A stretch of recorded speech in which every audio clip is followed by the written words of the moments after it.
मरहबा collection mall, readymade कपड़ों का भरपूर खजाना। Jeans pant, T shirt, cargo pant, night pant, बच्चे और बच्चियों के लिए अच्छे खूबसूरत और उम्दा ड्रेस। पता याद रखें, जमुर है।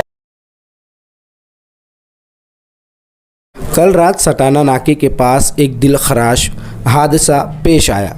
इस हादसे में मर्चेंट नगर अवामी नगर की मारूफ शख्सियत वो समाजवादी पार्टी के सीनियर लीडर साबिक कारपोरेटर अब्दुल बाकी सेठ राशनवाले के फर्जंद अब इमरान अब्दुल बाकी राशनवाले की मौत हो गई।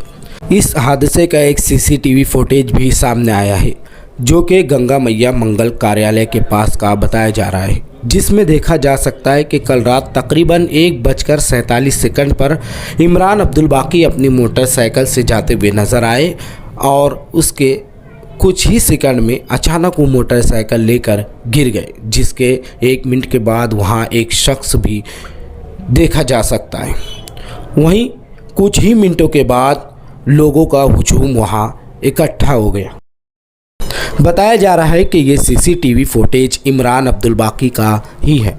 इस हादसे की इत्तला मौसूल होते ही समाजवादी पार्टी के लीडर मुस्तकीम डिग्निटी व दीगर जिम्मेदारान मौके वारदात पर पहुंचे। वहीं छावनी पुलिस स्टेशन की टीम भी मौके पर पहुंची और कानूनी कार्रवाई मुकम्मल की। गुज़िश्ता रोज़ दोपहर 1 बजे वार्ड नंबर 7 के कुछ मसाइल को लेकर बिजली कंपनी के सीईओ प्रेम सिंह से मुलाकात की। इस दौरान समाजवादी पार्टी के लीडर मुस्तकीम डिग्निटी, जमील सेठ, अब्दुल बाकी राशनवाले के साथ ही इमरान अब्दुल बाकी भी हमारे न्यूज़ चैनल पर नज़र आए और रात में ही इस तरह का एक दिलखराश हादसा उनके साथ पेश आया। ख्याल रहे कि मरहूम इमरान के वालिद समाजवादी पार्टी के अहम उम्मीदवार व साबिक कारपोरेटर भी रहे हैं। इमरान अपने वालिद के साथ समाजी व अवामी खिदमात का दायरा वसी रखा था। उनके इस तरह से दुनिया से चले जाने से यकीनन अहले खाना व अहले मोहल्ला व दोस्त अहबाब व समाजवादी पार्टी को गहरा सदमा पहुंचा है।